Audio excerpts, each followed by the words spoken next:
Welcome to the Northwest Adventure, and in today's episode I'll be showing you the 10 essentials of recreational crabbing, things you need to bring, and then the one or two items you don't. So stay tuned, watch what I'm doing, and real soon I'm going to break down the 10 essentials.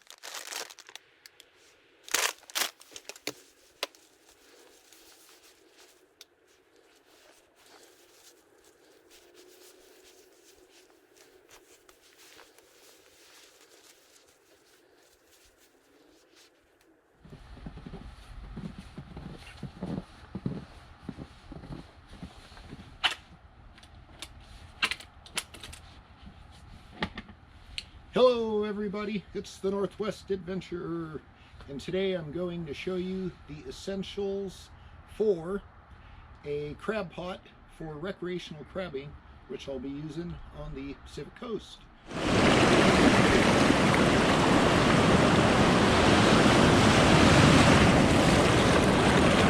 So first off, let me show you what I got. I got me a folding crab trap. These are anywhere from $20 to $40. You can find them at most of your sports warehouses, fishing centers, whatnot. So I like these foldable ones because I can put them on the top of my truck onto the roof rack.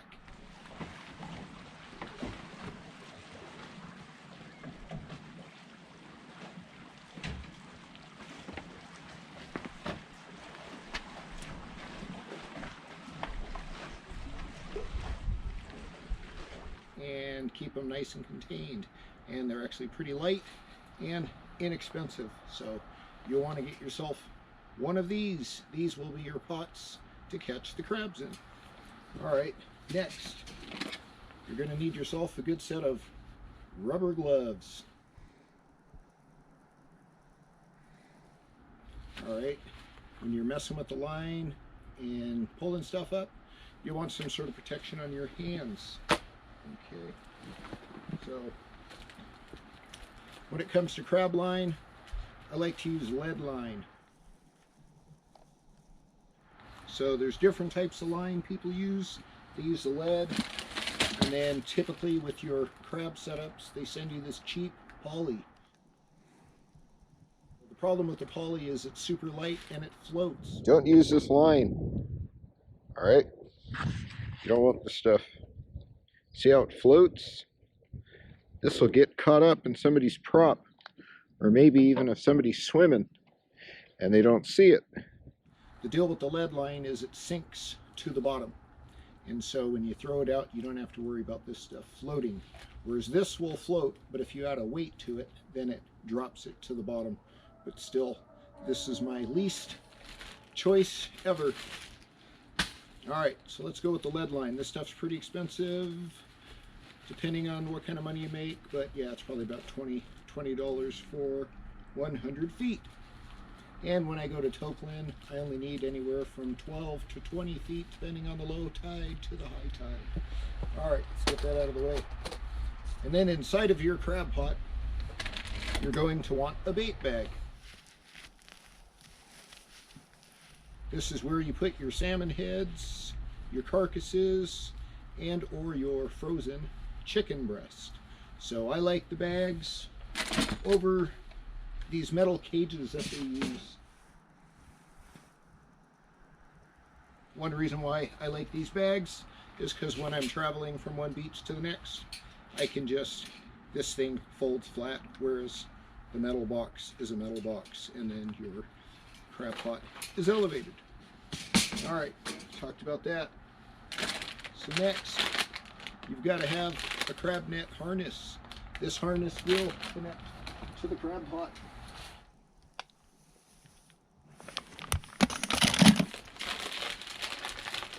So this is your harness.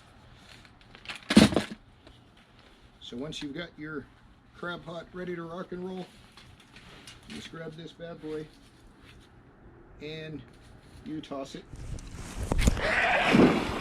into the ocean. All right.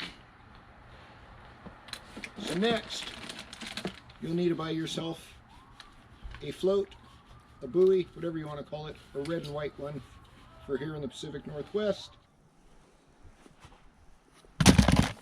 And then you grab your Sharpie, and according to the law here, you write your name into it.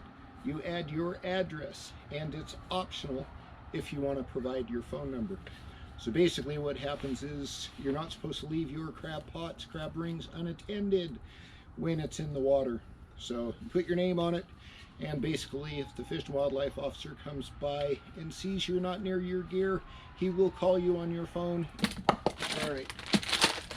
So when you're putting together your crab pot, you want to use zip ties. They work real well, but they'll help you hold things together. And yeah, I use them on 4 different corners of my pot, plus to hold my bait bag down. And then you're also going to want to put some weights, maybe 1 or 2 weights on the bottom of these. And when you're fishing out in the ocean, the current's pretty strong, so you'll want to add a little bit of weight.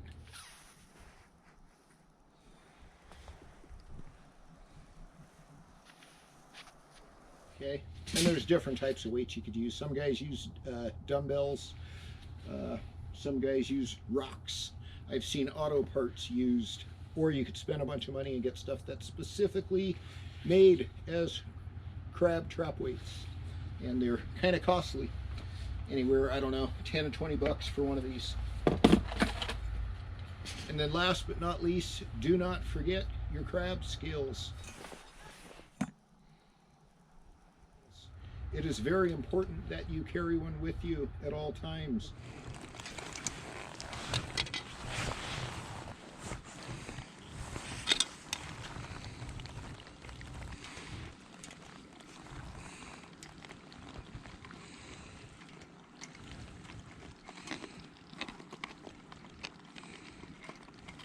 Okay, yep, about 7 inches.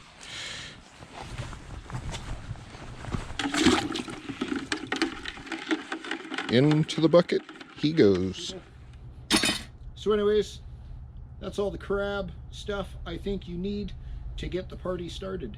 So hopefully this information is good and useful to you, and it'll help you pick the right gear for the right price. So if you got any comments or questions on this material that I've showed you here, and or how it works, let me know.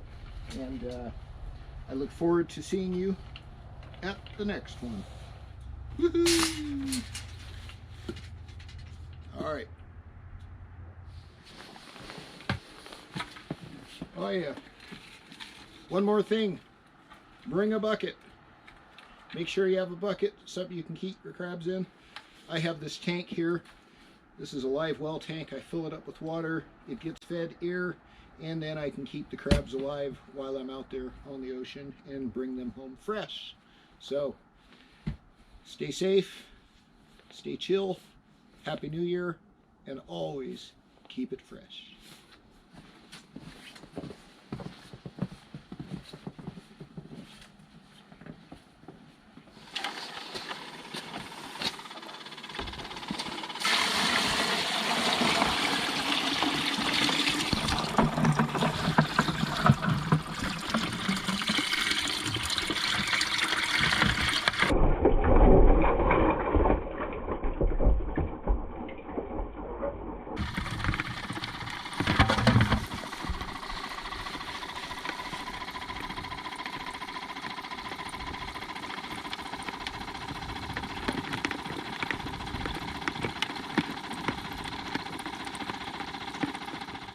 Subscribe to the Northwest Adventure. Thank you.